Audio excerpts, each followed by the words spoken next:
impresionante, ¿no? La representación, y más aún relacionado con la celebración que estamos viviendo, pues, ¿no? Y sigamos, chicos, así, ¿no? Tenemos en estos días, pues, una serie de videos, de actividades. Ustedes mismos están haciendo, ¿no? Actividades como la que hemos visto ahorita. Genial, ¿no? Un abrazo para todos y vamos ahora sí a continuar, chicos. Para hoy tenemos el repaso, ¿sí? Esta semana de repaso previo al examen, ¿ya? Entonces voy a compartir el material que se ha previsto para hoy.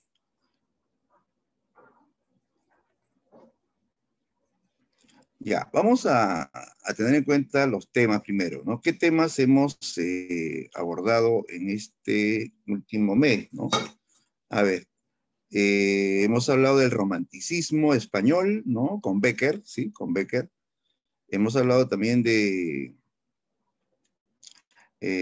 la generación del 27, ¿no? La famosa agrupación española del 27. También vimos literatura hispanoamericana, ¿no? Modernismo con Rubén Darío y la nueva narrativa, ¿no? Que lo vimos con García Márquez, ¿no? Ya, son los puntos que vamos a repasar, ¿no? Ya, entonces, listos para el repaso. Ya, vamos a recordar, vamos a aplicar sobre todo lo que ya sabemos, ¿no? Al final de la sesión, he preparado un formulario sobre los temas que vamos a revisar, ¿ya? Que sería ya pues el último temático, digamos, ¿no? Antes del examen. Muy bien, comenzamos. A ver, me dan un ratito.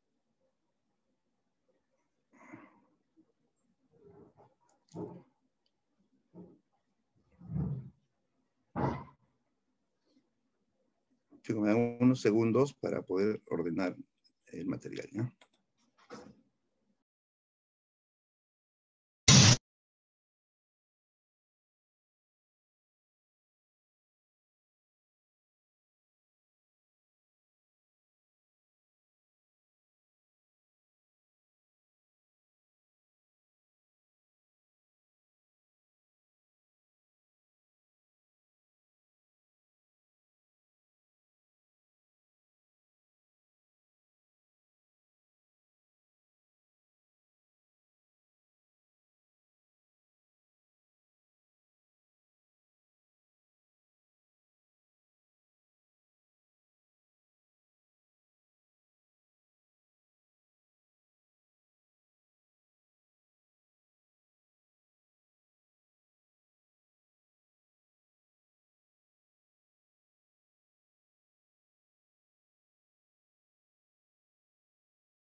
Vamos a comenzar.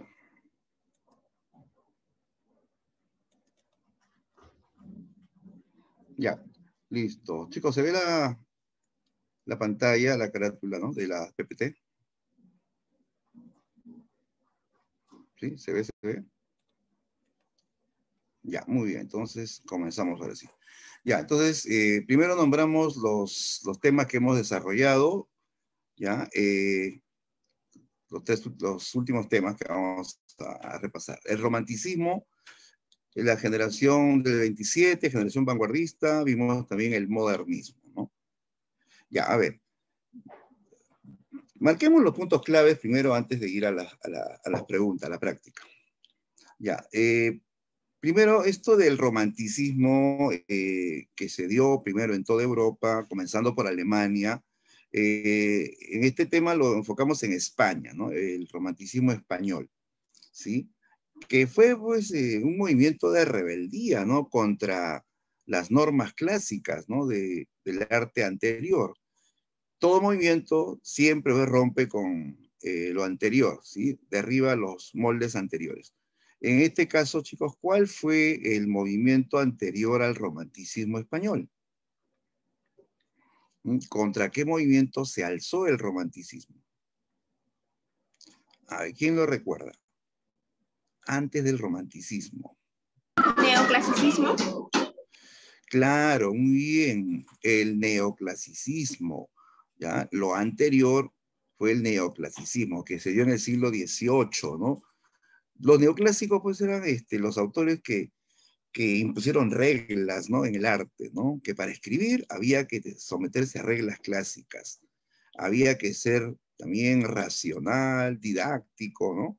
Vienen los románticos y derriban todos esos preceptos, ¿no? El romántico, como recordarán, pues un movimiento de libertad, ¿no? Un movimiento que derriba preceptos clásicos, y justamente ahí radica pues la oposición al neoclasicismo, ¿no?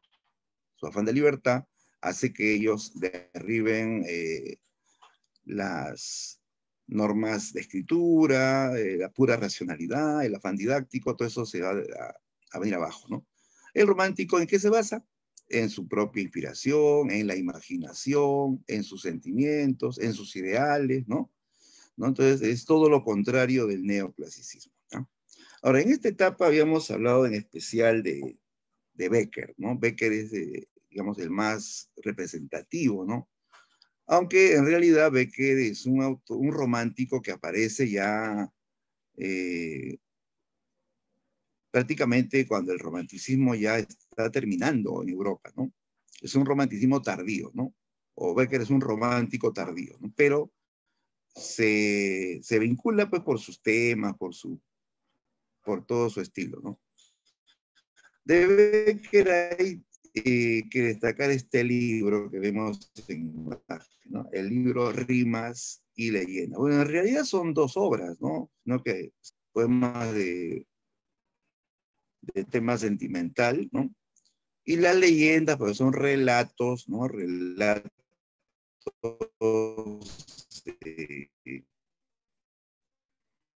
eh, basados en la tradición popular, en esas historias que contaban los genios del pueblo, y Becker pues lo capta, ¿no? Y lo vuelve literatura, ¿no?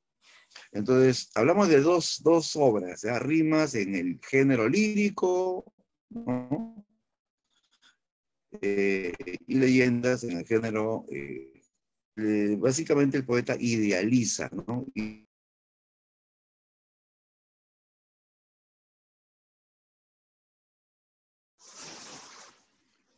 Hola, hola, ¿se escucha bien? Creo que la señal está inestable. Sí, profe, sí, sí se escucha. Sí, ya, muy bien. Y entonces, sigamos. Ya, estábamos hablando de las rimas y las leyendas. En rimas, ¿no? Que es poesía, ¿no? Becker idealiza el amor y la mujer, ¿sí? Incluso nos presenta una mujer de tipo angelical, una mujer bella y virtuosa por la cual el poeta, pues, digamos, aspira, ¿no? Un amor eterno, ¿no?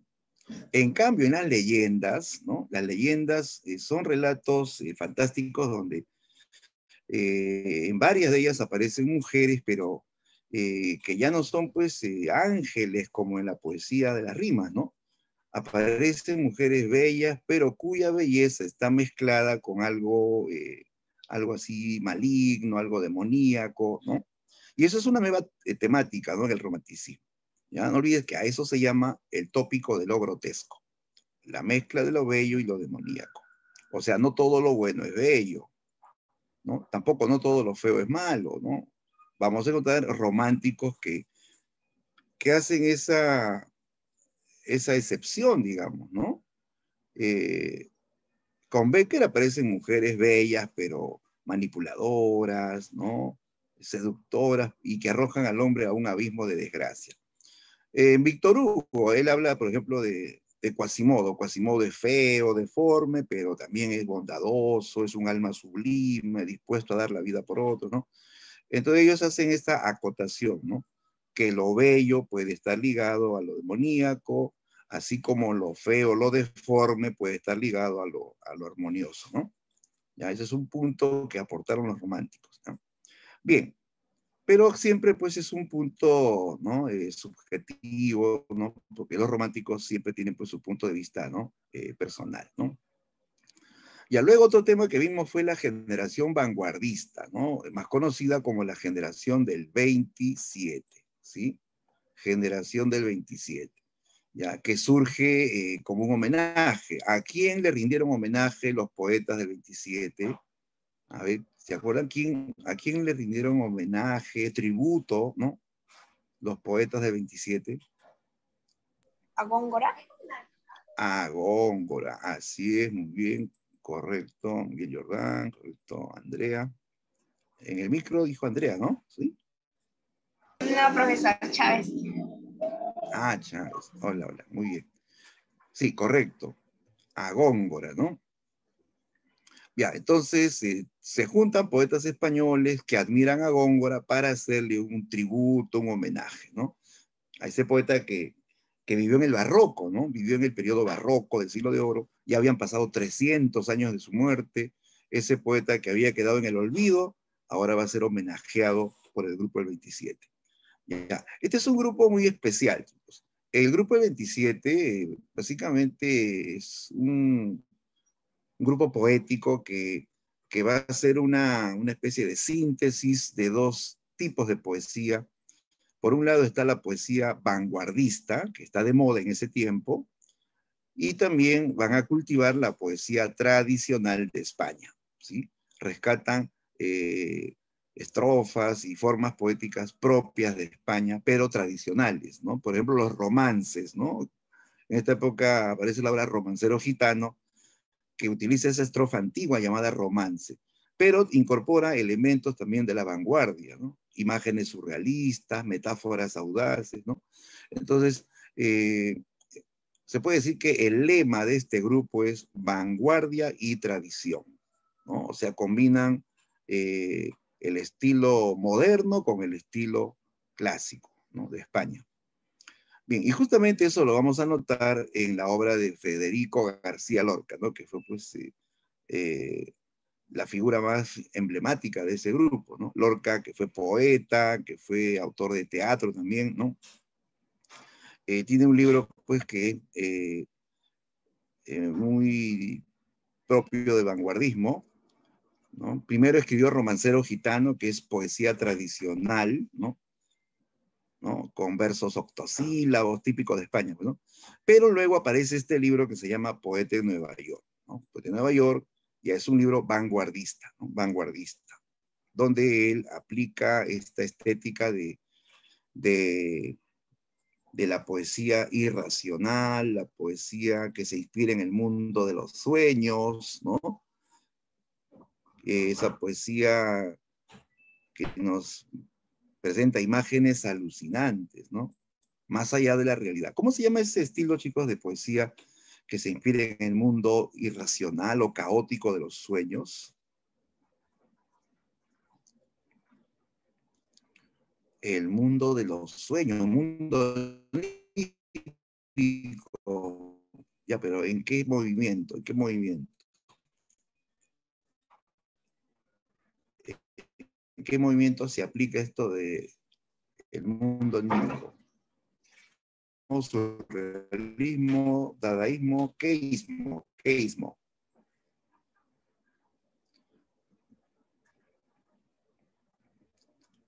¿Con queísmo se vincula el mundo onírico? Ya te olvidaste, creo. Ah, ya, muy bien. Así es, Milagros. El surrealismo, claro. Ese es el ismo que más pegó en este grupo. La mayoría de poetas del 27 son surrealistas. Y Lorca no era la excepción, ¿no? Él escribe con estilo surrealista. En sus poemas aparecen imágenes que van más allá de la realidad, ¿no? Por ejemplo, cuando dice, ¿no? Las monedas en enjambres taladran y devoran abandonados niños. Monedas que taladran y se comen a los niños, abandonados niños. Eso es una imagen surrealista, por eso no lo vas a ver en la vida real, la vida cotidiana, ¿no? Eso va más allá de la realidad, más allá de la razón, ¿no? Por tanto, eso es una imagen surrealista, que no lo vas a ver en la realidad, pero sí lo podrías ver en un sueño, en una pesadilla, ¿no? Entonces, él es poeta surrealista, ¿no? Ahora, ¿de qué habla este libro? ¿No? Poeta de Nueva York, nace pues primero del viaje que hace Lorca a Estados Unidos, ¿no? A la ciudad de los rascacielos, ¿no? Sí, ve modernidad, ve un mundo industrializado, poderosas empresas, edificios que llegan hasta el cielo, pero también ve mucha deshumanización, mucha insensibilidad, ve al hombre alienado por la rutina del trabajo, ve un consumismo brutal también, ¿no? De las grandes empresas, sobre todo de alimentos, ¿no? Después, es un libro que también defiende a una raza marginada. ¿A quiénes defendió Lorca en este libro? ¿Quiénes eran los más marginados en Estados Unidos de ese tiempo? ¿Mm? ¿Quiénes eran los más marginados en Estados Unidos en ese tiempo?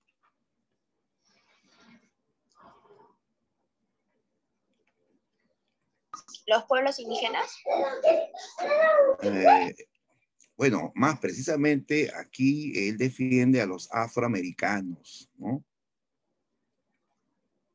Ajá, así es, José Andrés, los afroamericanos, o sea, los negros, pues, ¿no? Que viven en Estados Unidos, que eran, pues, discriminados, que no podían juntarse con los blancos, no podían subir a un mismo ómnibus o a un mismo restaurante, que eran explotados como criados, como conserjes, humildes sirvientes, ¿no?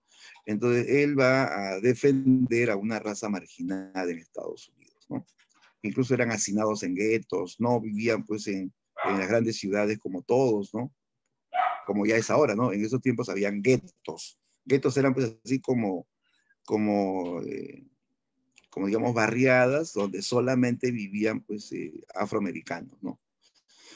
Y había, pues, pobreza, había, pues, incluso vicios, ¿no?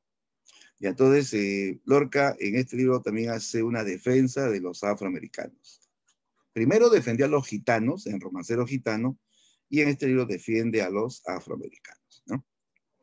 Bien, otro tema que vimos, ya para pasar a las preguntas, es el modernismo hispanoamericano, ¿no? Importantísimo porque este movimiento no viene de Europa, como casi todos. Este movimiento nació en América, ¿sí? América Latina. Nace con la publicación de este libro que vemos aquí, el libro Azul de Rubén Darío, ¿no? Azul, ¿no? Que se publica en Chile, ¿no? En 1888, ¿no? Entonces este movimiento nace en América Latina, se va a cultivar por autores latinoamericanos, ¿no? Y tiene importancia vital porque este movimiento marca pues la independencia, la mayoría de edad de nuestra literatura. Nos independizamos de una larga dominación literaria. ¿Quiénes nos dominaban literariamente hasta ese momento? ¿Ah? ¿A quién copiábamos los latinoamericanos en literatura? A los españoles, claro. Eso es desde la colonia, ¿no? Desde la etapa colonial vivimos copiando el modelo, los estilos, los temas de la literatura española. Los modernistas ya no van a seguir el modelo español. Ellos más bien van a seguir otro modelo literario. Ellos van a inspirarse más en dos escuelas francesas que influenciaron mucho en el modernismo, ¿sí? Uno de ellos es el parnasianismo. ¿Y cuál es el otro? A ver quién se acuerda. Son dos escuelas francesas que influenciaron en el modernismo. Parnasianismo y, bien, Rosanita, el simbolismo, ¿no? El simbolismo, que trae la idea, pues, de lenguaje sugerente o simbólico, ¿no? Y la musicalidad de los versos, ¿no? Del parnasianismo viene esto de la belleza formal, la belleza física, ¿no? Del verso, la arquitectura armoniosa de los versos, ¿no? ¿Ya? Entonces, hay aquí influencia del parnasianismo y el simbolismo de Francia, ¿ya? Se usan símbolos aquí. Por ejemplo, el símbolo típico del modernismo. ¿Cuál es el símbolo típico del modernismo, chicos? ¿Cuál es esa ave simbólica de los modernistas? El cisne, exacto, ¿no? El cisne, ¿no? Símbolo de belleza, de elegancia, de perfección estética. Y esa es una idea clave en el modernismo, ¿no? ¿Qué es lo que buscan los modernistas en el arte? La belleza. Hay un culto a lo bello y a todo tipo de elementos que representan belleza, ¿no? Por eso que en su poesía y en sus cuentos también aparecen cisnes, pavos reales, princesas, palacios, ¿no? Todo un mundo elegante, pues, ¿no? Y estético, ¿no? Ahora, los modernistas son latinoamericanos, pero ellos no solamente van a basarse en la literatura latinoamericana propiamente dicha. Estos autores van a leer literatura de todo el mundo, sobre todo de los franceses, los ingleses, los norteamericanos. ¿Cómo se llama esta actitud de estar captando, leyendo la literatura reciente de diferentes países? Eso tiene un nombre, ¿ah? El escritor lee literatura de diferentes partes del mundo. Bien, Jordán, el cosmopolitismo, ¿no? El autor es cosmopolita, no se basa en la literatura de su región, sino lee literatura mundial, ¿no? Está en esa búsqueda de textos literarios recientes, ¿ah? Del momento, ¿no? Del momento, ¿no? Por eso que en un texto modernista ellos mencionan a Walt Whitman de Estados Unidos, mencionan a Verlaine de Francia, a Wagner de Alemania, ¿no? ¿Y por qué escriben o nombran esas personas, o esos escritores, o esos músicos? Porque ellos han leído literatura o cultura universal, ¿no? Ahora, hay que diferenciar esto de otro rasgo que es parecido, no igual, eh, el gusto por las culturas antiguas, la griega antigua, las culturas orientales antiguas, la cultura nórdica antigua. ¿Cómo se llama el gusto por las culturas antiguas? Bien, así es, Camila, el exotismo. Ya, no es lo mismo cosmopolitismo que exotismo. Se parecen, algunos lo confunden, ¿ah? La diferencia es bien simple, chicos. El cosmopolitismo atiende a la literatura reciente, la más actual del momento, ¿no? En cambio, exotismo es el gusto por las culturas antiguas, ¿ya? Y no se refiere a literatura, sino cultura antigua. O sea, el hecho de que en un texto modernista te hablen de centauros, de sátiros, de princesas japonesas, o de algún héroe nórdico, como Thor, ¿no? ¿No? Entonces hay alusiones a personajes de culturas antiguas. Eso es exotismo, ¿no? Bien, y lógico, tiene que haber un rasgo americanista, ¿no? Como este movimiento nace en América, todos los modernistas plantean que América Latina es una sola patria, ¿no? Todos dicen representar a un continente, no a un país, sino a un continente. No es como en Europa, ¿no? Que hay diferentes culturas, ¿no? Muy variadas, con diferentes lenguas, ¿no? Hay españoles, franceses, alemanes, ingleses, rusos, ¿no? En cambio, en América hay algo que nos une, pues, ¿no? En América Latina, ¿no? En América Latina nos une el idioma. Todos hablamos español, todos tenemos un pasado común, todos tenemos una cultura mestiza, ¿no? De la fusión de la cultura española y la cultura autóctona.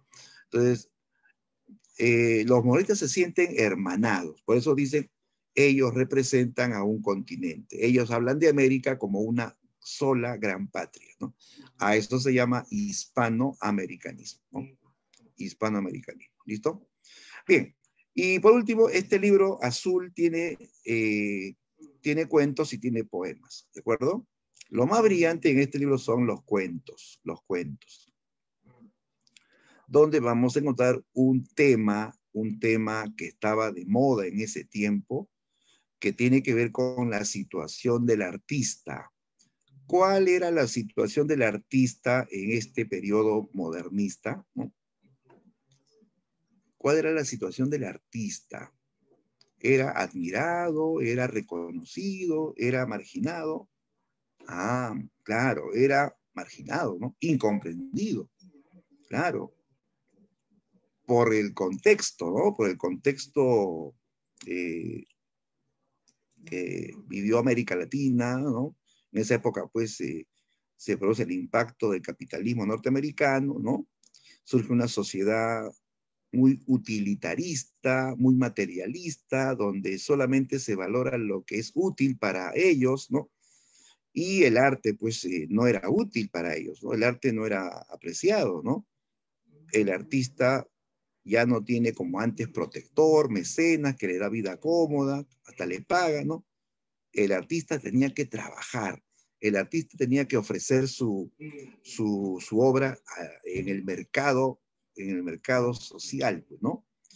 Y al artista pues no le gusta estar vendiendo su libro, ir por las calles, tenía que hacerse propaganda. No, antes no era así, pues.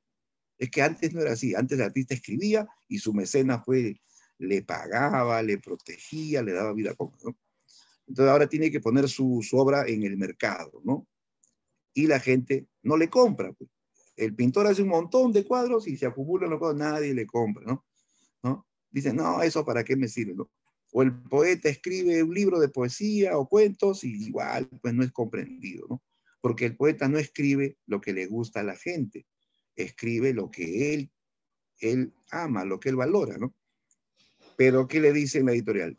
No, esto no te lo van a comer, escribe lo que a la gente le gusta, ¿no?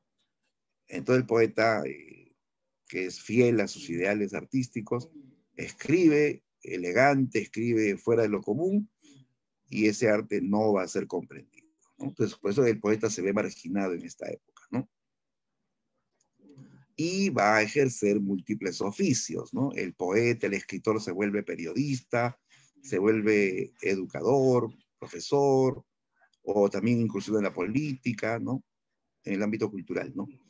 Entonces, es la situación del artista, y Azul habla de eso, ¿no? Los cuentos de Azul hablan de artistas incomprendidos por la sociedad moderna. Ya, bien, hemos hecho sí una síntesis de los temas que hemos abordado, y ahora sí vamos a enfrentarnos a la práctica, ¿ya? Ya, listo, todos, pongo la pregunta, ¿no? Lean bien las opciones y me envían sus claves, ¿ya? Ya, ahí está, primera pregunta. El romanticismo español presenta las siguientes características, excepto, ¿ya? Te piden la excepción, ¿no?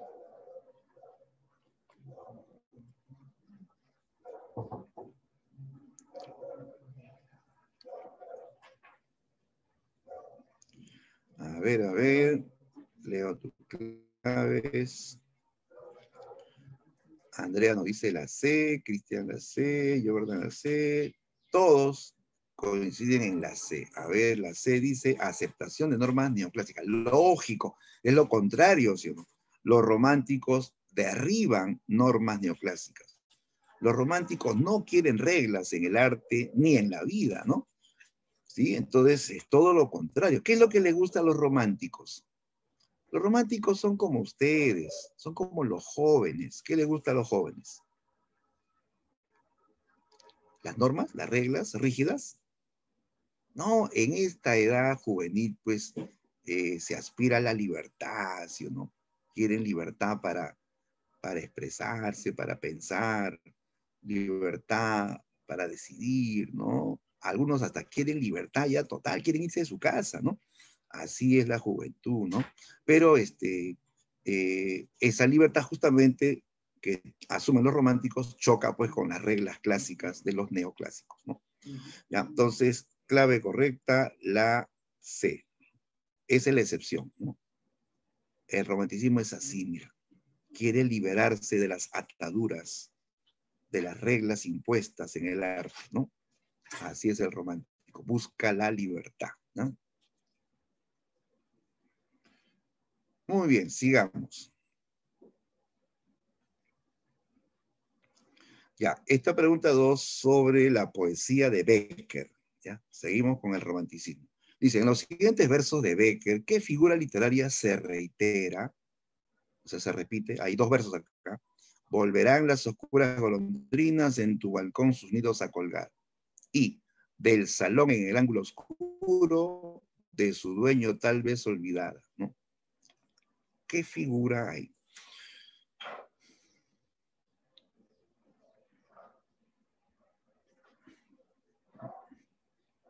A ver, ¿te has dado cuenta que el primer verso no sigue un orden lógico? Comienza con el verbo y luego viene el sujeto, ¿no? Igual, el segundo, del salón en el ángulo oscuro. No es el orden normal, ¿no? El orden lógico es en el ángulo oscuro del salón, ¿no? Ya, aquí vemos que hay alteración del orden. ¿Cómo se llama la figura que altera el orden? Ajá, muy bien, correcto, estimado Santa Cruz. Karen también se dio cuenta que está al revés. Eso es hiperbatón, ¿ya? Claro, es una de las figuras predilectas de Becker, ¿no? El hiperbatón, ¿sí? Altera el orden lógico. Claro, para que te des cuenta de que hay hiperbatón, de que hay desorden, lo primero es saber cuál es el orden, ¿no? Y siempre pues hay un orden lógico, ¿no? Cuando escribes una oración, y acá está, ¿verdad? Cuando escribes una oración, se movió la clave, esta es la C, ¿eh? Cuando escribes una oración, primero arrancas con el sujeto, luego sigue el verbo, y luego los complementos del verbo, circunstanciales, lugar, tiempo, modo, cantidad, etcétera, ¿no? ¿Ya? Lo lógico debería ser, en el primer verso, las oscuras golondrinas volverán, ¿no? Volverán a colgar sus nidos en tu balcón. Eso sería lo lógico. Pero como ves acá, comienza con el verbo volverán y luego el sujeto está en medio, ¿no? Entonces hay hiperbatón, ¿ya? ¿Ya? Entonces, la clave aquí es la C, hiperbatón, ¿ya? Se movió la clave, chicos, ese es el problema. Epíteto, no, porque epíteto es cualidad natural, cualidad redundante, ¿ya? Redundante.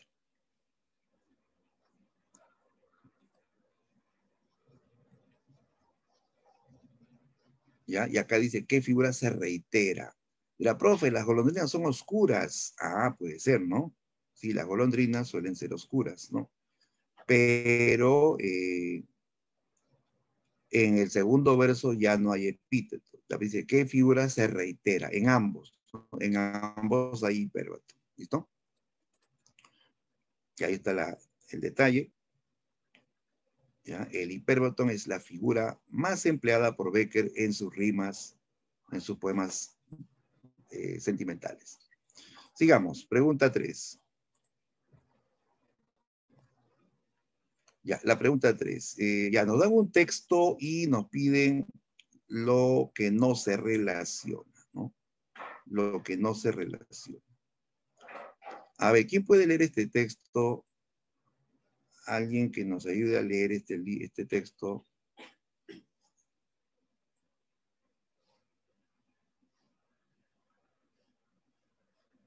A ver, Andrea, por favor, ¿puedes leer el fragmento?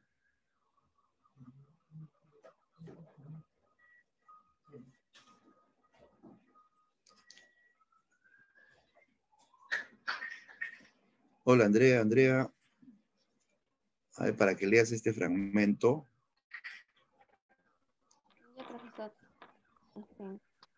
Ese monte que hoy llaman de las ánimas pertenecía a los templarios, cuyo convento ves allí, a la margen del río. Los templarios eran guerreros y religiosos a la vez.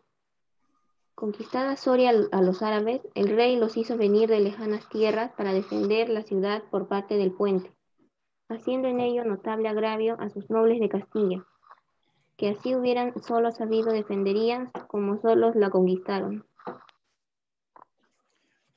Muy bien, gracias. Correcto. Ya siempre estamos practicando, chicos, también la lectura. Sí, sí. Y entonces aquí nos están hablando de los templarios. ¿Quiénes son los templarios? Como dice acá, eran guerreros y a la vez eran religiosos, ¿no? En la época de la invasión de los árabes, ¿no? Ya, ¿de qué época estamos hablando? ¿En qué época llegaron los árabes a España y hubo una guerra entre cristianos y musulmanes, ¿no? ¿Sí o no que eso es la Edad Media? Claro, los templarios son guerreros de la Edad Media, ¿no? Que eran especie de monjes, pero que lucharon contra los árabes, ¿no? ¿Ya? Este relato o este fragmento nos remonta a la época medieval, ¿ya? Y especial española, porque los árabes invaden España, pues, ¿no? En la Edad Media, ¿no? Bien, esto, chicos, que estamos viendo es un fragmento de una leyenda de Becker, una leyenda de Becker, ¿ya? Que casualmente se llama El Monte de las Ánimas, el Monte de las Ánimas. Cuenta la leyenda que existió una especie de monasterio donde habían templarios que fueron pues atacados por musulmanes, hubo una batalla donde muchos murieron, pues, ¿no? Y ahí mismo enterraron los cuerpos de los templarios y también de algunos nobles, ¿no? Entonces, dice que a medianoche salen las almas de esas tumbas y todo aquel que pasa por ese cementerio a esa hora, inevitablemente se muere, ¿no? Entonces cuentan incluso eh, la, la, las creencias, ¿no? Que salen los templarios montados en caballos esqueléticos, ¿no? Así, caballos fantasmales, pues, ¿no? Entonces, esto es una narración donde hay algo de historia y hay algo de fantasía. Lo histórico, pues, es la existencia de los templarios, la Edad Media, la guerra, ¿no? Y lo fantástico, que aparezcan, pues, fantasmas, aparezcan almas, ¿no? Que salen de las tumbas, ¿no? Y eso es lo que representa, pues, a la leyenda que cultivó en esta época Gustavo Adolfo Becker, ¿ya? Si revisamos las alternativas, dice, gusto por el pasado medieval, sí se nota que hay ambientación medieval, ¿no? Es parte del folclore popular español. Cuando dice folclore, no solamente se refiere a la música, se refiere a las tradiciones, a las creencias también que se cuentan, ¿no? De generación en generación. Eso está bien, ¿no? Corresponde a una rima de Becker. Una rima de Becker. No, pues, esto no es una rima, esto es una leyenda. Acá hay un momento, acá hay dos claves, ¿no? Porque esto no es la Jorca de Oro, ¿ah? Esto es el Monte de las Ánimas, así se llama la leyenda. Porque tú sabes, la Jorca de Oro es otra historia, ¿no? La del chico que roba el brazalete de la Virgen María, inducido por su amada bella y diabólica, ¿no? Esa es otra historia. No, acá era leyenda, chicos. ¿Ah? Acá hay que corregir, ¿ya? Acá debe decir corresponde a una leyenda de Becker, ¿ya? ¿Ya? Luego lo corrijo en el original, ¿ya? Leyenda, ¿ya? Sí es una leyenda por los elementos históricos y fantásticos. La que no encaja es la D, porque no es la Jorca de Oro. Esta leyenda se llama el Monte de las Ánimas, ¿ya? El Monte de las Almas. ¿Ya? Hacemos esa corrección, ¿ya? Clave D, pero corrigiendo rima por leyenda.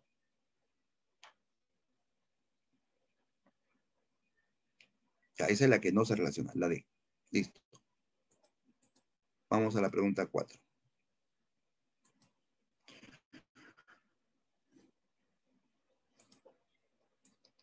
Ya, a ver, la 4. Dice, ya no pudo resistir más. Las sienes le latieron con una violencia espantosa.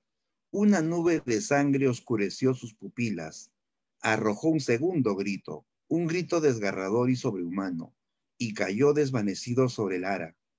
Cuando al otro día los dependientes de la iglesia lo encontraron al pie del altar, tenía un brazalete de la Virgen entre sus manos, y al verlos aproximarse, exclamó con una estridente carcajada, suya, suya, suya. El infeliz estaba loco. Así termina una famosa leyenda de Becker, ¿no? Nota que aquí habla de que el personaje se vuelve loco, ¿no? Lo encontraron, dice, en el templo, en el altar de una iglesia, con un brazalete de la Virgen entre sus manos. Ya pues la historia del chico que roba, ¿no? El brazalete de oro de la Virgen María. ¿Cómo se llama esa leyenda? Famosa leyenda de Becker, ¿no? Claro, así es, muy bien, correcto, la Jorca de Oro, ¿no? Ya, de Gustavo Adolfo Becker. Ya, esto chicos nos debe hacer comprender que el romanticismo no se centra solo en el tema del amor o lo sentimental. El romanticismo también abarca el tema de lo fantástico, el tema de lo sobrenatural, presencia de fantasmas, vampiros, ¿no? ¿No? Situaciones así que se salen de la realidad, ¿no? Lo metafísico, lo sobrenatural, ¿no? Entonces, aquí se ve eso, ¿no? Becker muestra elementos fantásticos o metafísicos en sus leyendas, ¿no?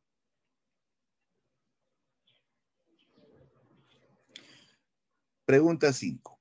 Dice, la generación del 27 agrupó poetas que decidieron celebrar el tercer centenario de la muerte de Góngora. Ellos asimilaron las innovaciones de la vanguardia, principalmente, allá, ¿qué movimiento de vanguardia fue principal en este grupo?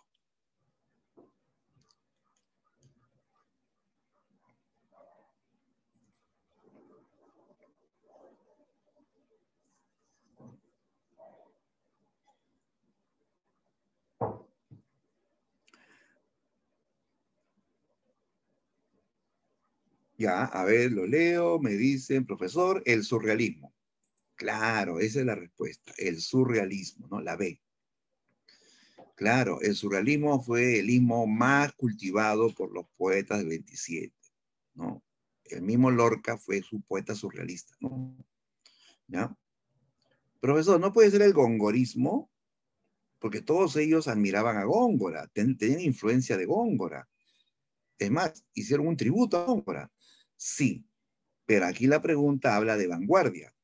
¿Qué influencia, qué innovación vanguardista similar? El gongorismo no es vanguardismo, no es parte de la vanguardia. El gongorismo es, más bien, es poesía tradicional, porque Góngora es un poeta del siglo XVII, del barroco, pues, ¿no? ¿No? Entonces, de la vanguardia ellos captan el surrealismo, esa poesía alucinante que se inspira en el mundo de los sueños, ¿ya? Fíjate, por ejemplo, esta imagen. Eso es surrealismo, chicos. Alucinante, ¿sí o no? Eso no lo ves en el mundo real. Eso es una imagen que va más allá de la realidad. Es una imagen donde todo se mezcla, donde ocurren cosas irracionales, ¿no? Eso es surrealismo, ¿ya? Entonces, en este caso, todos los poetas del 27, ¿no? O casi todos fueron surrealistas, ¿no? Y ahora sí, vamos a la pregunta 6. Fue la figura más notable de la generación española del 27.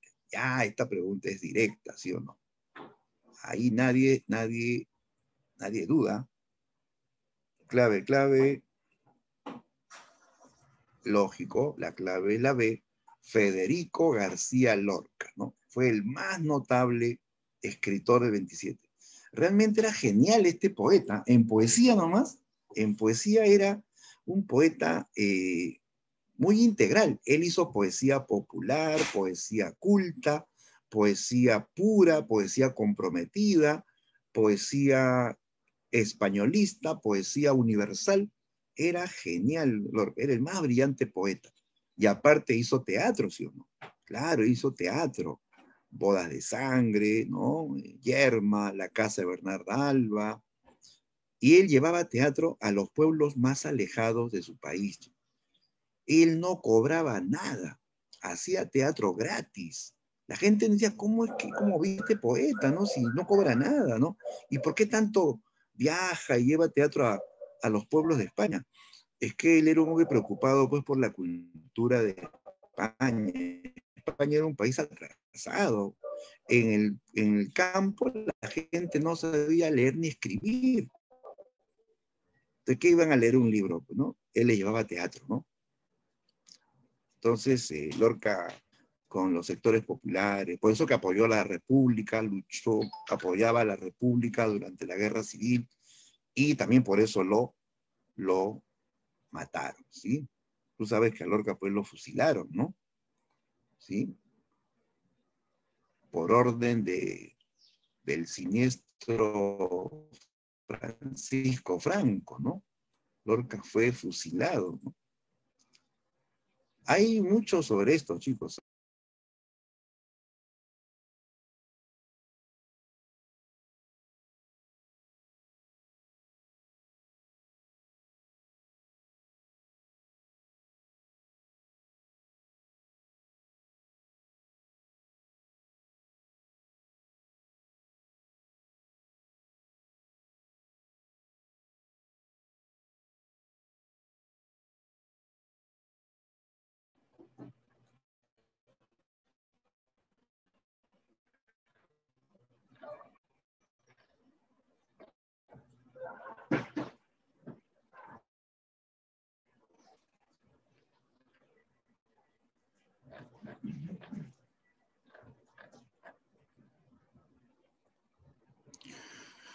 Ya, a ver, vamos a continuar. Y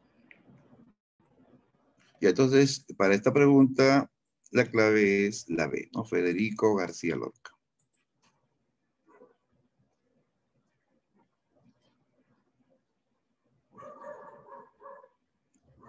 Sigamos, pregunta 7. Dice, marque la relación correcta de los siguientes personajes, novia y Leonardo, según la tragedia Bodas de Sangre. Allá, a la analogía novia-Leonardo, ¿no? Más o menos asociando su rol en la obra, ¿no? A ver, dice novia y Leonardo, ¿no?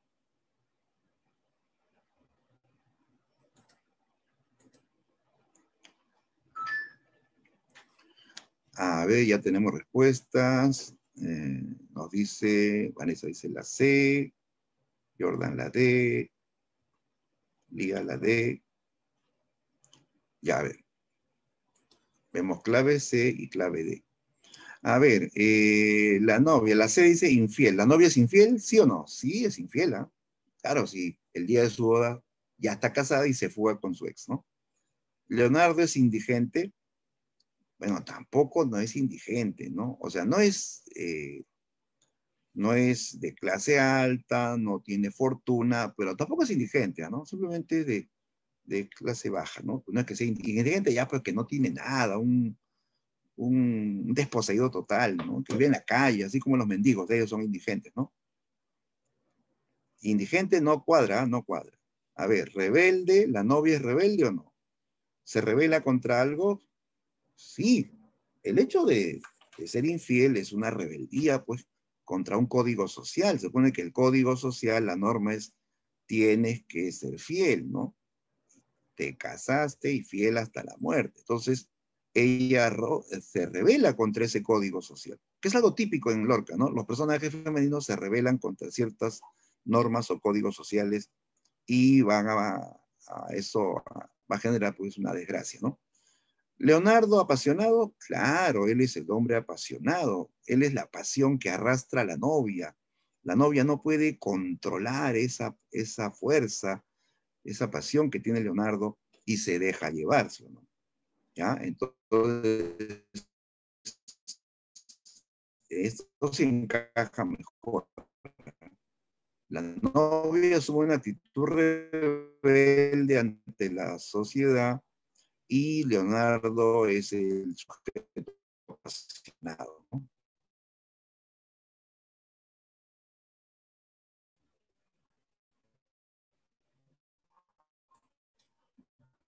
8. Marque la alternativa correcta con respecto a 100 años de soledad de García Márquez. A ver, esta gran novela, ya la hemos estudiado, hemos argumentos, personajes, aunque es una obra, pues sí.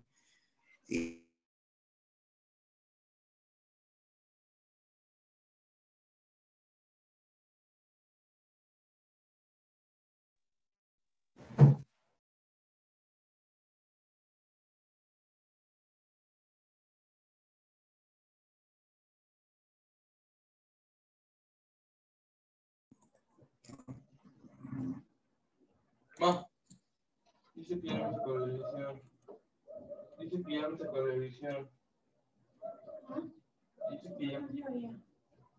No, pero va a estar así todo el día. Mira, mi casa también no vuelve. No, ya para qué. Para que te digas algo. Pero ya está. El mío todavía no vuelve. No vuelve a la clase. ¿Quién es tú? Ya, bien, entonces vamos a la pregunta 8. Lo correcto sobre 100 años de soledad. A ver, ¿qué dicen? ¿Qué dicen? ¿Cuál es su clave?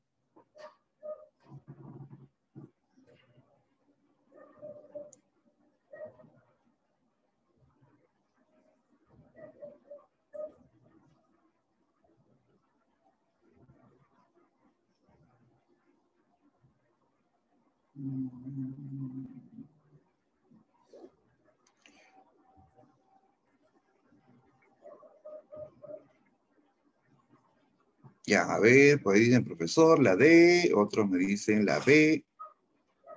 A ver, vamos a verificar la respuesta, ¿ya?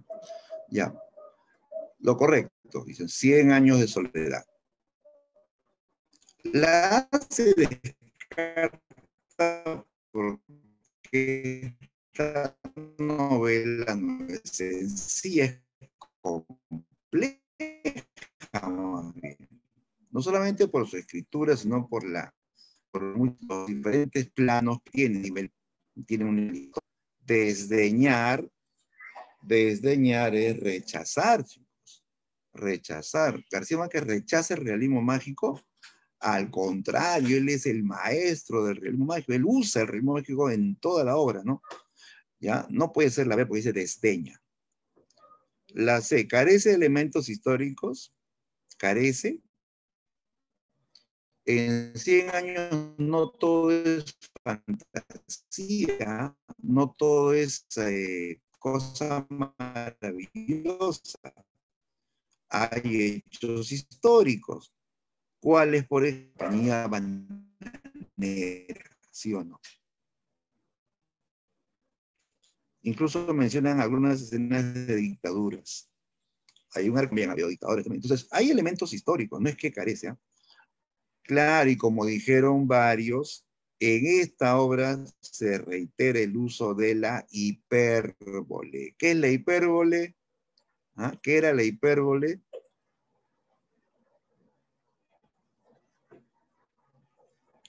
A ver, lo que dijeron la D. ¿Qué es la hipérbole? Claro, la exageración de la realidad. Es exagerar la realidad, es agrandarlo todo, ¿no? Como este personaje, José Arcadio, que prácticamente era un gigante, ¿no? Dice que sus brazos parecían el cuerpo hincha de un caballo, que se comía un lechón entero en cada almuerzo, que entraba a Macondo y provocaba pequeños sismos. Eso es fantástico, eso es exagerado, ¿no? Claro, la exageración le da una nota fantástica a la obra, una nota maravillosa, ¿no? Ya, entonces, esa es la figura favorita de García Márquez en 100 años de soledad, y esto contribuye justamente a provocar el efecto del realismo mágico, ¿ya? La hipérbole hace que ocurran cosas, pues, fuera de lo normal, pero que es aceptado, ¿no? Nadie se asusta, nadie se sorprende con los hechos hiperbólicos, ¿no? ¿Ya? Entonces, la respuesta correcta era la D. Reitera el uso de la hipérbole.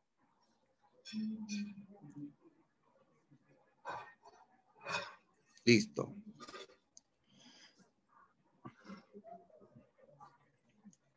Ya, pregunta 8.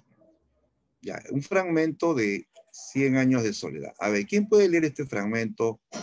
Otro voluntario para leer este fragmento.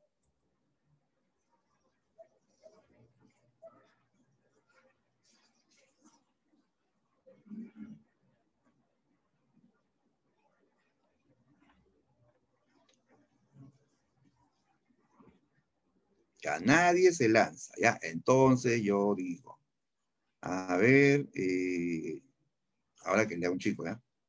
José Pérez, José Andrés Pérez. ¿Estás atento, José Andrés? Sí, profesor. Listo, a ver, léenos este fragmento. Macondo era entonces una pequeña aldea de barro y cañabrava, construidas a la orilla de un río de aguas diáfanas, que se precipitaban por un lecho de piedras pulidas, blancas y enormes como huevos prehistóricos. El mundo era tan reciente que muchas cosas carecían de nombre, y para mencionarlas había que señalarlas con un dedo. Todos los años, por el mes de marzo, una familia de gitanos desarrapados plantaba su carpa cerca de la aldea, y con un grande alboroto de pitos y timbales daban a conocer los nuevos inventos. Muy bien, gracias, gracias José, muy bien. Ya, esto chicos es el inicio de la obra, así comienza 100 años de soledad, ¿no? Bueno, es la primera parte, ¿no? Del libro, ¿no? Ya, aquí está hablando de Macondo, ¿no? Dice, era una pequeña aldea de barro y cañabrava. O sea, está hablando de cuando recién, ¿no? Se está formando Macondo, unas cuantas chozas de barro y cañabrava, a orillas de un río, ¿no? Donde hay aguas transparentes y piedras enormes, ¿no? O sea, esos son los inicios, ¿no?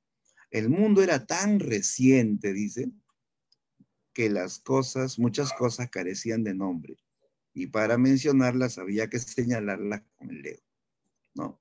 Claro, es como que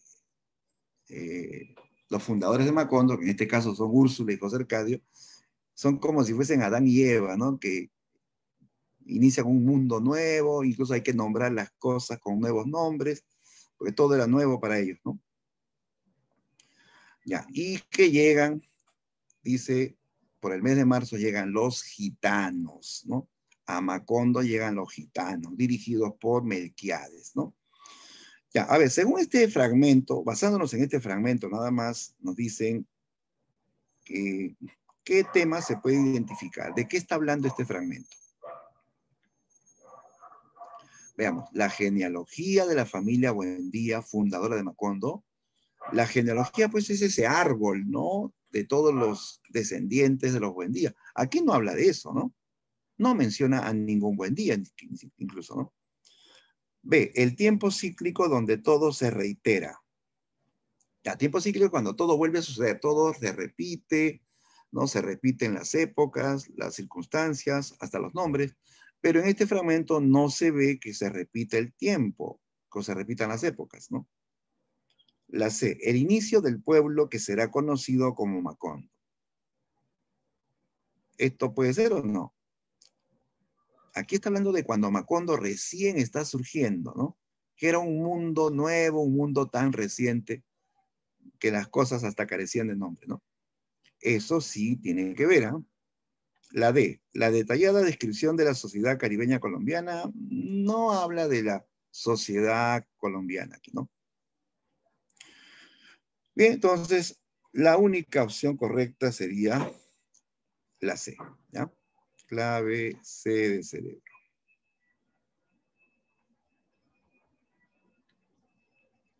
Listo, ¿ya? Entonces, aquí algo que hay que acotar también es lo que simboliza Macondo. ¿Saben lo que simboliza Macondo? Si bien este es un pueblo imaginario inventado por García Márquez, pero Macondo tiene una historia que nos hace recordar o pensar en América. Sí, en Macondo suceden hechos que han sucedido en América, ¿no? Guerras civiles, dictaduras, intromisión norteamericana, huelgas, matanzas, ¿no? Así también hay creencias, en América hay muchas creencias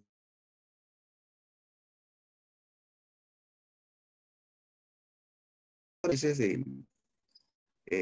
la interpretación que se hace de este pueblo mítico.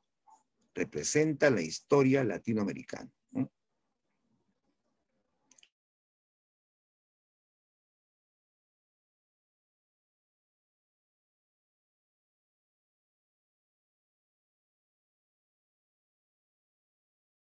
Esta novela de ficción es mostrar, usar la técnica, pero el fondo es mostrar la historia latinoamericana, ¿no? Muy bien, sigamos. Pregunta 10. ¿Qué tendencia o ismo de vanguardia se puede apreciar en los siguientes versos de Poeta en Nueva York de Federico García Lorca? A ver, veamos el texto. Dice, si no son los pájaros cubiertos de ceniza, si no son los gemidos que golpean las ventanas de la boda, serán las delicadas criaturas del aire que emanan la sangre nueva por la oscuridad inextinguible. ¿Qué estilo de vanguardia se nota? Mira lo que dice, pájaros cubiertos de ceniza, gemidos que golpean las ventanas de bodas, ¿no?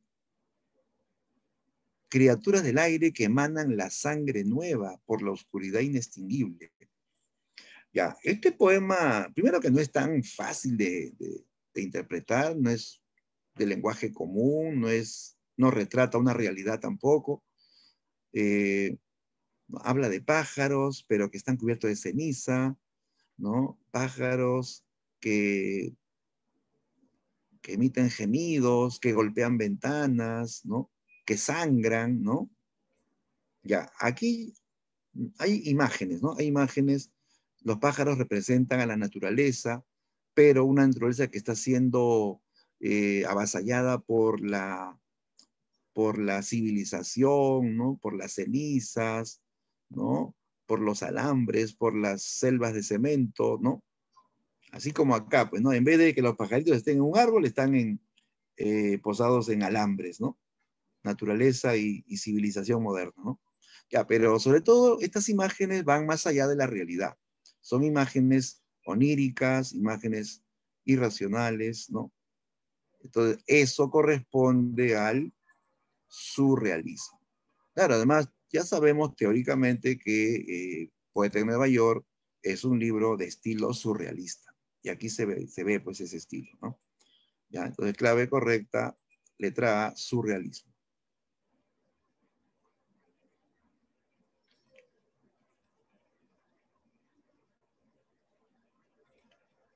Listo.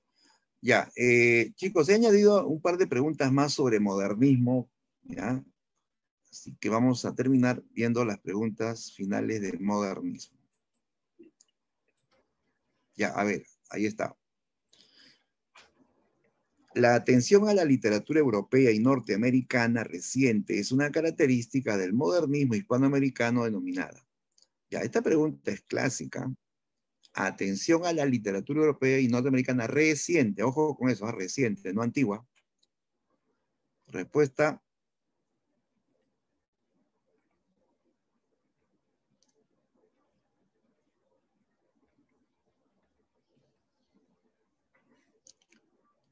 Letra A, muy bien, claro que sí, la cosmopolitismo, ¿no? Los modernistas son cosmopolitas, ¿ya? Darío decía, yo soy nicaragüense, pero también me siento francés, me siento americano, argentino, o sea, él decía ser de todas partes. Por eso que Darío viajaba por todo el mundo, ¿no? Y cuando él escribe en base a lo que ha leído la literatura europea y norteamericana. Eso es el cosmopolita, ¿no? Bien, clave A de avión. La palabra cosmopolita también puede significar ciudadano del mundo. Ciudadano del mundo. O sea, el mundo entero es su patria, ¿no? Por eso que él capta influencia de todo el mundo, ¿no?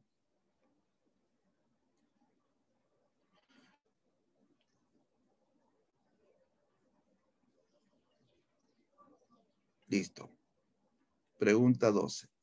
A ver, se afirma que en 1888 irrumpe en la escena literaria mundial el modernismo, debido a que en ese año, ¿qué pasó en 1888?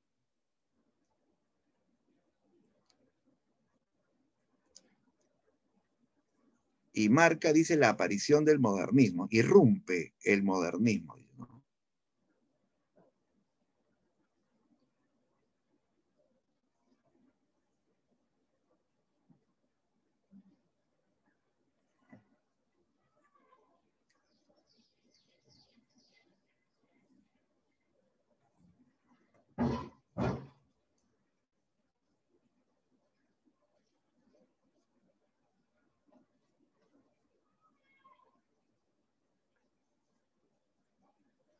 Ya, a ver, los leo, los leo.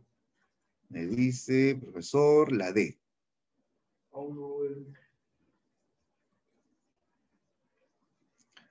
Aparece el libro de poemas y cuentos Azul de Darío. Claro, esa es la respuesta. En 1888 se publica Azul. ¿Dónde se publicó Azul? ¿Ah? ¿Dónde se publicó Azul, chicos?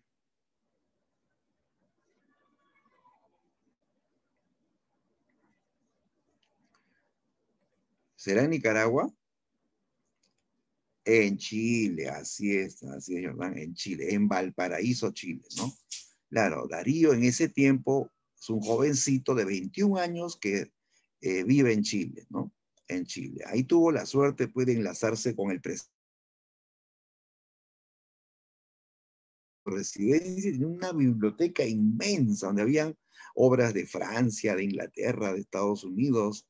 Entonces Darío leía todos esos libros, ahí capta pues, el parnasianismo, el simbolismo, el romanticismo también, y genera este libro llamado Azul. Azul inicia el modernismo hispanoamericano desde Chile.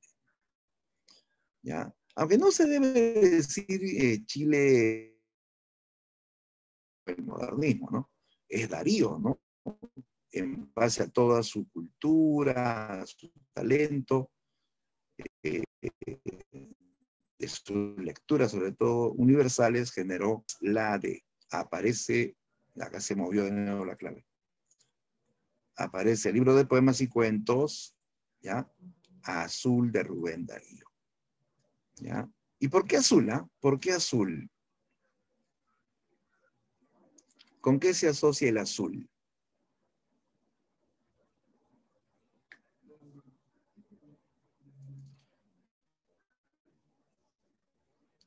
Claro, fíjate en la imagen, pues, ¿no? Tiene que ver con el cielo, con el mar, ¿no? O sea, con la naturaleza, ¿no? Azul simboliza al cielo, al mar, lo representa, ¿no? Y en general es un símbolo de la naturaleza, ¿no? ¿Ya? Bien, entonces, de ahí viene el título simbólico, azul, ¿no?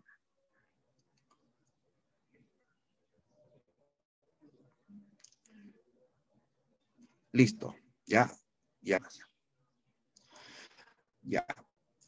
Bien, chicos, hemos hecho un repaso, ¿no? Ya no es avance temático, son repasos de los temas que hemos tratado, ¿ya? Y voy en un instante enviarles el formulario de preguntas sobre los puntos que hemos tratado hoy, ¿ya? Ya, más bien hacemos una pequeña pausita, un par de minutos, y continuamos con el formulario, ¿ya? Entonces, pausa breve y continuamos.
Maldito bicentenario.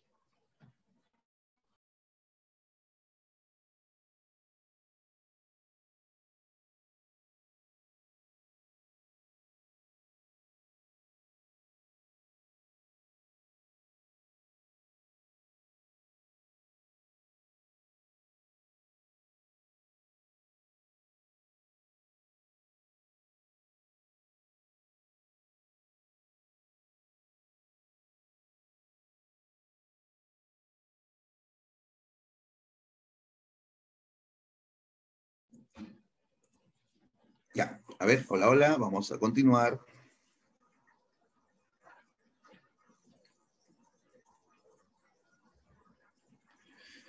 A ver, Leo, José Andrés me dice, profe, en la práctica que envió no está. Sí, la 11 y la 12 no están, lo he acoplado porque no había percatado que faltaba pregunta sobre ese tema.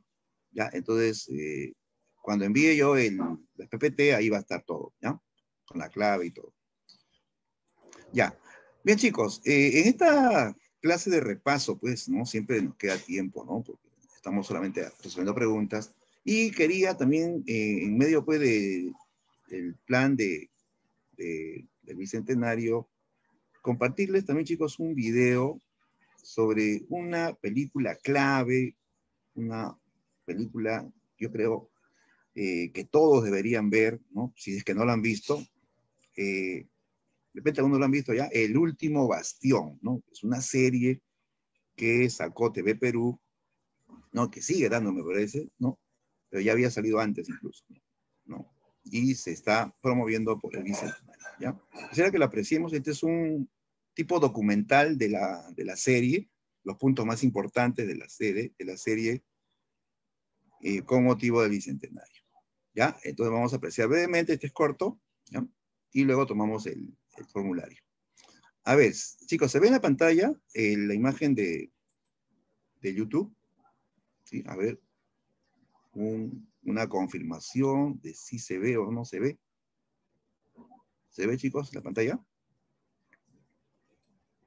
Sí, ¿no? El YouTube, ya. Listo. Ya, vamos a apreciarlo, ¿ya? Atención.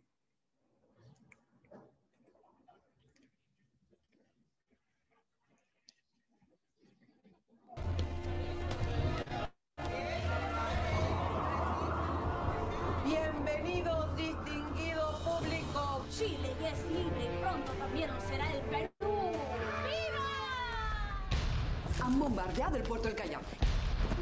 Solo pueden ser barcos enemigos. Esa bandera no es nuestra. ¡No me mates! ¡Todos a sus puestos!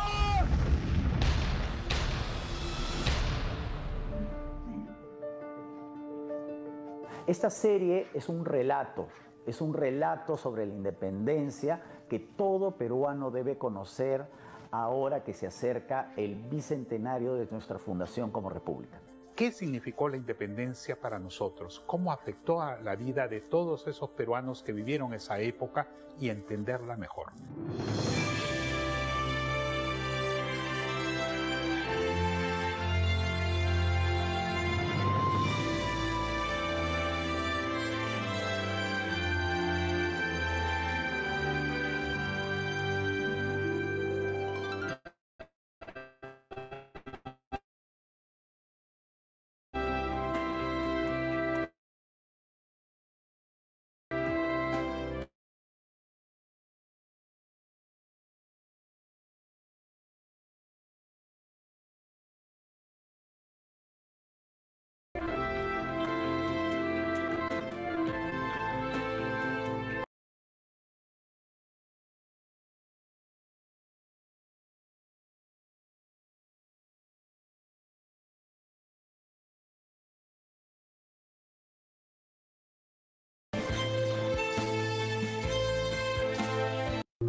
Bendito sea Dios, hijo.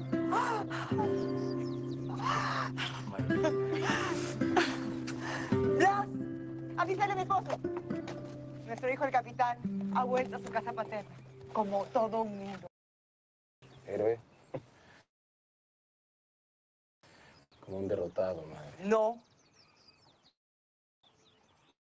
Un hombre que está vivo luego de cumplir con su deber. Siento que había... ¡Ay, hijo!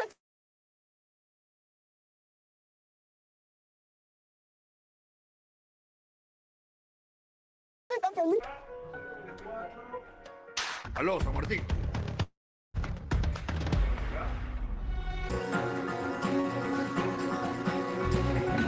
Bueno, Lima hace 200 años era una ciudad muy pequeña, quizá un barrio grande, más que una ciudad, tenía unos 60.000 habitantes. Pero a pesar de tener poca población, esta era muy diversa, porque en Lima podías encontrar pues artesanos, esclavos, indios, burócratas, nobles, comerciantes, y cada individuo, cada persona, cada grupo tenía su propia expectativa, sus propios temores respecto a la independencia. Para ellos el Inca Tupac Amaru II es cosa del pasado.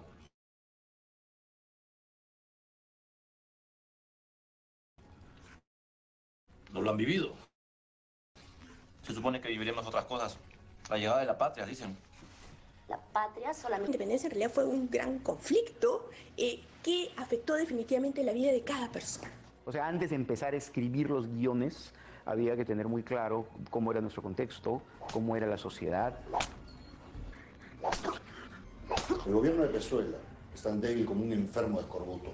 Se pierde el sentido de la autoridad. Y los ilusos, como tu hermano, asusan a la plebe gritando: ¡ya llega la patria, ya llega la patria! Los infelices aplauden sin saber el significado de esa palabra. Segunda proclama firmada por el generalísimo don José de San Martín. ¡No saldré de aquí! Que ya hicieron todas las tomas de acá, ahora las van a hacer de afuera. Don Germán, abra la puerta, por favor. Esposo, por favor, abre. Cállese. ¡Isabel! ¡No los escuches! ¡No les digas nada! No, todo bien. El proceso de investigación ha sido muy riguroso y cada una de las situaciones que el espectador va a ver en pantalla, cada uno de los personajes que va a ver en pantalla, son personas y situaciones que efectivamente existieron en ese momento de la historia. Se nota que me habías extrañado. Lo que nosotros hemos hecho es tomar historias reales, evidentemente cambiándole el nombre y reconstruyéndolas y entretejiéndolas en un solo relato. Lo que importaba era tener muy clara la línea de la historia real, de las cosas que pasaron en realidad, y en base a esa línea, imbricar, mezclar a los personajes con esos sucesos. No creo que Dios quiera acompañarme. Hace tiempo que dejé de creer en Él. O sea, creo de otra manera.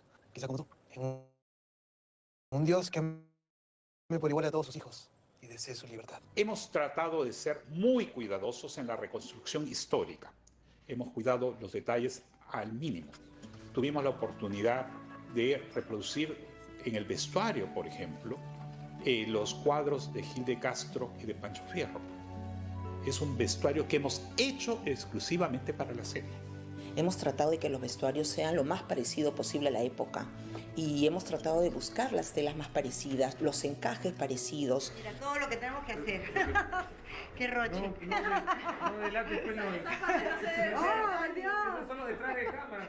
En principio los vestuarios, ¿no? Te cambian el movimiento, la forma de moverte, la forma de expresarte, la forma de mover tus manos, genera otro espacio. Todo está de cabeza, mi señor suegro. Lo único llamarlo así. Aquí mismo la ropa te da otras cosas, ¿no? Y los modismos de la época que eran sumamente marcados y particulares, ¿no? El chisme sobre el Libertador le hubiera ganado de la condena de la Santa Inquisición en otra época.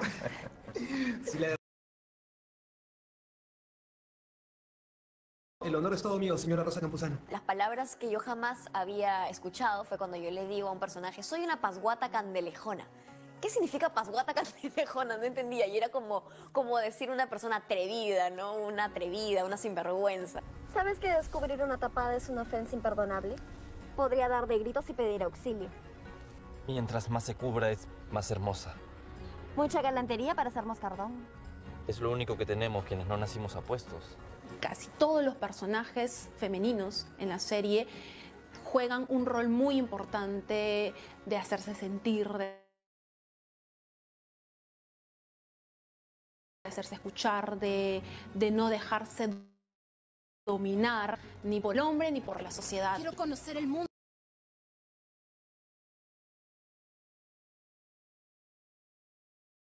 ¿Debo resignarme entonces a ser prisionera de tus faldas? ¿Una pobre costurerita por el resto de mis días dando vueltas en la misma calle como una burra en la noria? Para eso hubiera dado lo mismo nacer esclava. La serie tiene muchos personajes femeninos que vamos a conocerlos, que dan la cara y sacan la cara y que existían en ese entonces, pero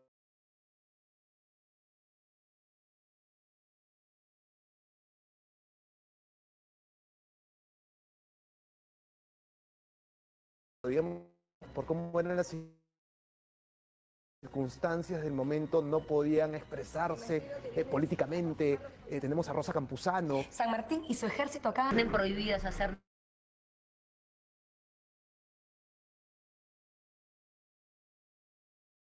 las uñas también. Cuanto más sucias y feas,